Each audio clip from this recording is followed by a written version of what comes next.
Okay, everyone, what I'm going to teach us how to do is how to make a face shield to protect yourself when we go out of the house here in New York and across the United States or wherever. So this is our finished product. And I'm going to show you how you make a face shield that works with pretty much any baseball hat that you have. This is a really cheap hat that I got. And let's get going. Hat head. So I started thinking about this idea and doing some research probably about 2 months ago, and even right after Fashion Week here in New York. And we had started to just have the outbreak in Asia, and it got me thinking of how could I protect myself. So I did some online research to try to find some sort of face shields out there, and everything was on back order. And I think even if I had ordered one two months ago, I still wouldn't have gotten it at this point. So what I did was I looked at some of the designs online and took to my own ingenuity. I'm a stylist and I'm pretty good at working out things, just like a lot of you probably are. So I looked at some different designs and then started fooling around with actually shower curtain and started to make a prototype for what could now be the next iteration of a face shield.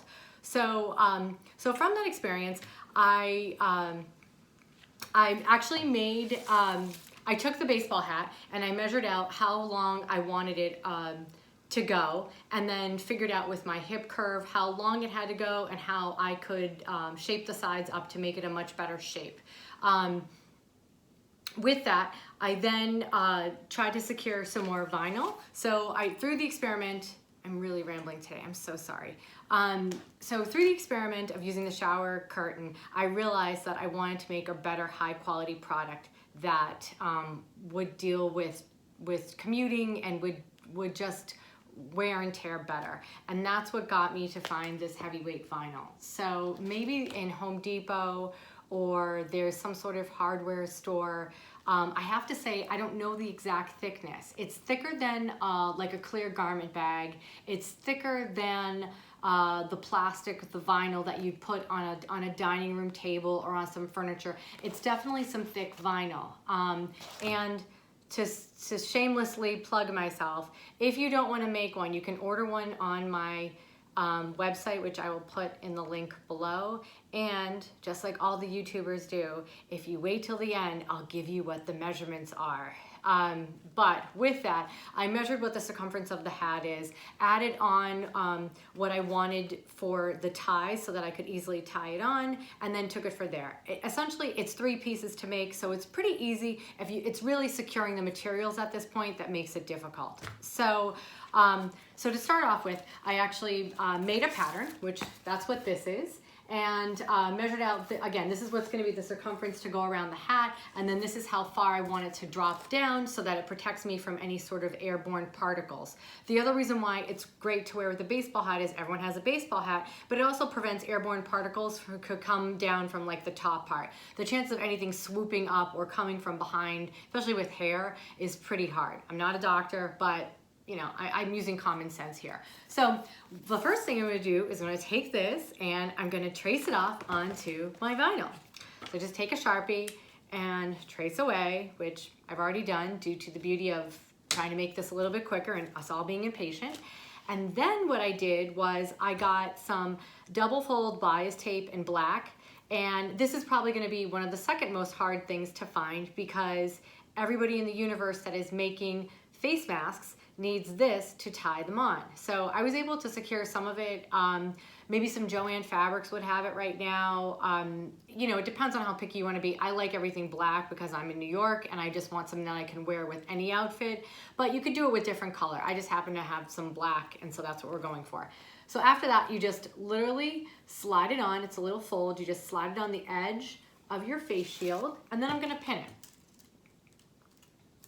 And this probably takes the longest because stitching isn't that long or that hard to do.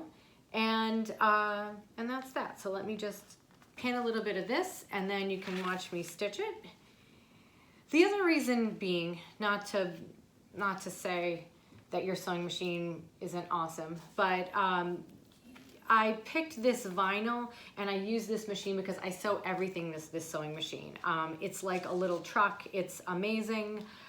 It's not one of your beautiful machines that's really expensive and you need to go get a Teflon foot. So just think about that on whether or not it's worth it for you to try to make one, or it's better for you to try to buy one.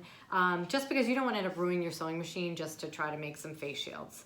I've sewed about 77 of these so far. So yeah, it's doing okay. Once you have it all pinned around, I'm leaving the top part open and I'm gonna stitch this. So again, one piece, the trim makes two pieces, and then the top part is gonna be the third piece. So I'm gonna move my pattern, my sewing machine over.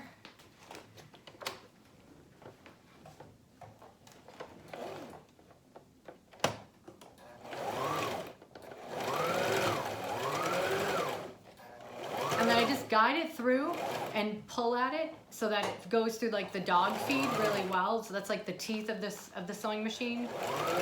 Trying to just guide it through. Taking out pins as we do it.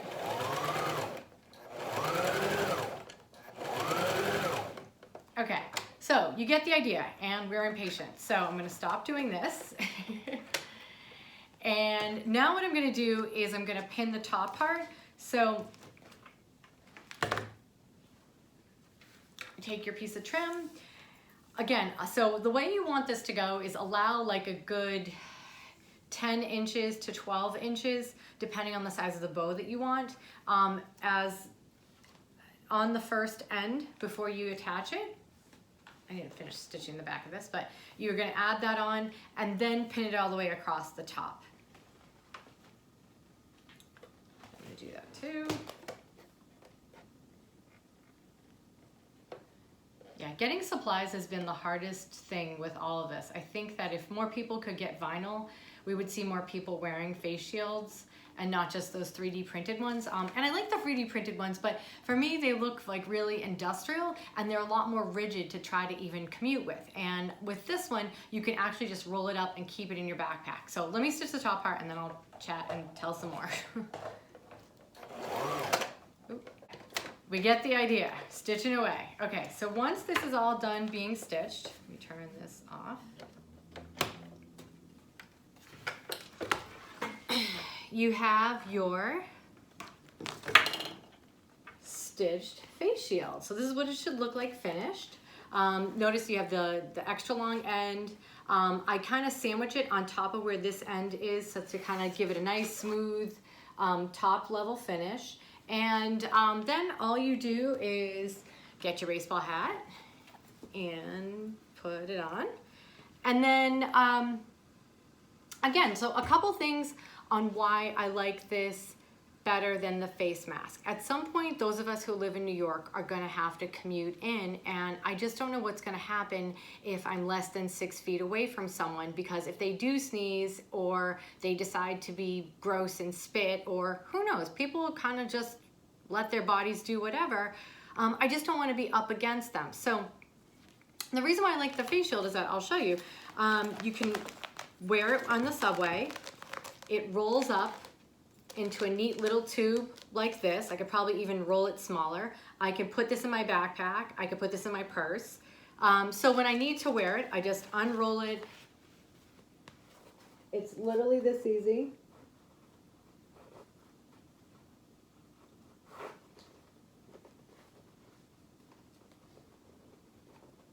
Tie it on, make sure it's secure, and that's it. Easy to go. And you can see my face obviously through this. If I had an iPhone, I could hold it up and face recognition gets me. People actually can see that I'm speaking. You can hear me better. Another thing is if I wanted to talk on the phone, for instance, I can put my earbuds in and then just talk and I'm not muffled. So that's another great part of the face shield. And when it comes to even cleanliness, so what I do is I take it off when I get home, and all I do is, as I grab these on the screen here, I have Clorox wipes, and I'll just wipe the front and the back of it, and then hang it on my door going out, and I'm set to go. I just put my baseball hat with it, and then I leave it right there, and then I know I have something.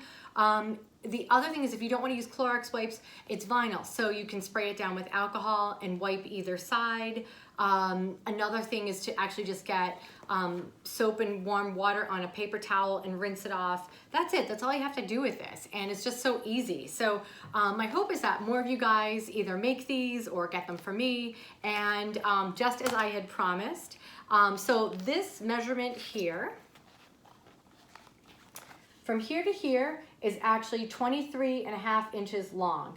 And then the second measurement would be the tie. So because this is one piece, add on, depending on if you have a big head or a small head, about, these are, I wanna say 10 inches, but you can do 10 inches or 12 inches if you feel like you need a little more space on each side. So add another 24 inches onto the 23.5. And then the other measurement is going from center front. So this part here, center front is 11.5. And then what I did was I took my hip curve to just gradiate that to the corner so that I got kind of a nice edge that would go up a little bit and give it a little bit of flair. And that's it. I think it's a really good option. And you know, like all the YouTubers say, subscribe, follow me, leave comments below, get one on my website. I don't know. But if there's other things that you want to know about, drop me a message and I'll try my best to answer it. Okay.